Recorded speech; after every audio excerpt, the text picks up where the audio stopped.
One change I made in my behavioral coaching process is now I don't just look at people's behavior, I look at their identity. What is our identity? That's the way we define ourselves in the world. And the reason is, if we have an identity that's fixed, we may limit our chance to get better. For example, a leader might have a self-image or a self-concept that says, I'm a bad listener. Well, I look in their ears and say, why are you a bad listener? Do you have to be a bad listener?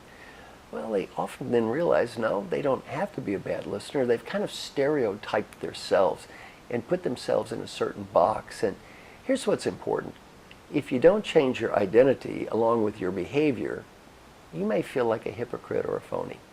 For example, let's say you need to get better at giving positive recognition, and your self-concept or image is that you're bad at giving recognition. Well, then you start getting some feedback that indicates you're doing a good job of giving recognition. If you're not careful, you might think, well, that's not really me. The real me is bad at giving recognition. Now, where does our identity come from? Well, we can look at it as the intersection of two lines. One is future, past, and one is self-other.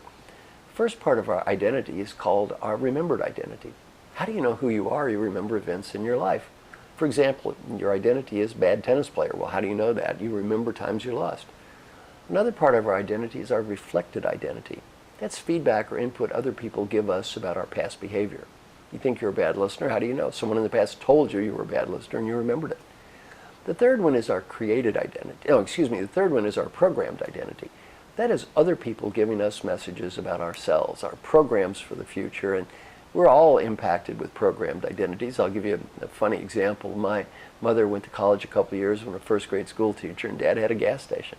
What did Mom tell me about me when I was growing up? She said, you are smart. She didn't say kind of smart, you were extremely smart. She said, you're the smartest little boy in Valley Station, Kentucky. You can go to college, you can go to graduate school. And she also said, you have no mechanical skills and you will never have any mechanical skills for the rest of your life. Did she want me working at that gas station? Don't think so. She wanted me to go to college. How did this message, you have no mechanical skills, impact my life? Never encouraged to be around cars, tools, mechanical things, so guess what? I don't learn. All of a sudden, my friends think I have no mechanical skills. People at the gas station, he has no mechanical skills. I'm 18 years old, I take a test, United States Army aptitude test. I scored in the bottom 2 percentile of the United States. Now it was just Mom and Dad and friends, the United States Army, they all proved I had no mechanical skills. Did I doubt this? No. It's not till I'm 27 years old and I'm getting a PhD at UCLA that I question this. I take a class from old Dr. Tannenbaum. He says, get out a couple pieces of paper. On one side, write things I do well. The other side, things I can't do. Things I do well, what did I write? Scholarly pursuits, research, what was I saying? Smart, smart. Things I can't do, what did I write? I have no mechanical skills. I will never have any mechanical skills. Old Dr. Tannenbaum looks at me and says, Marshall, how do you know you have no mechanical skills? I said, it's hopeless. I took a test. Random chance beat me. He said, how are your mathematical skills? Oh, I said, I have great mathematical skills. 9 courses of math, past calculus. He said, why can you solve complex mathematical problems, but you cannot solve simple mechanical problems? He said, how's your hand-to-eye coordination? I said, I guess it's okay. I can do things the other kids can do. I can play pinball games, shoot pool, drink beer. He said, why can you play pinball games and shoot pool, but you can't hammer nails?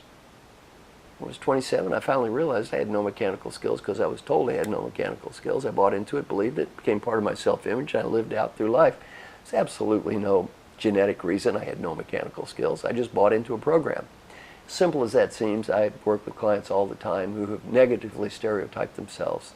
I can't listen, I can't give recognition. There's no logical or genetic reason for this. These are just programs that we've clung on to too long. And then, of course, the final place we can develop our identity is called our creative identity, created identity. This is the way we define our own identity for the future. And in my book, Mojo, I talk about the example of Bono. I had dinner with the rock and roll star Bono one night. He talked about his identity. It was really interesting. This guy had done a great job of creating different identities in a positive way. His first identity was regular guy. And he's still a regular guy. He used the F word about every third word, and he was very kind and apologized for his language. I said, don't worry, I'm from Valley Station, Kentucky. I said, I thought that was the adjective that preceded all nouns.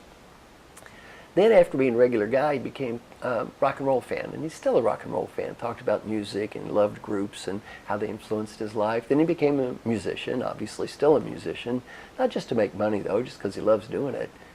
He's a rock star. And he didn't say it to be bragging or showing off. He is a rock star. It's who he is. A large part of his identity in his life. And now he's a humanitarian. And I was impressed. He wasn't a fake humanitarian or pretend to be a humanitarian. He's a real humanitarian.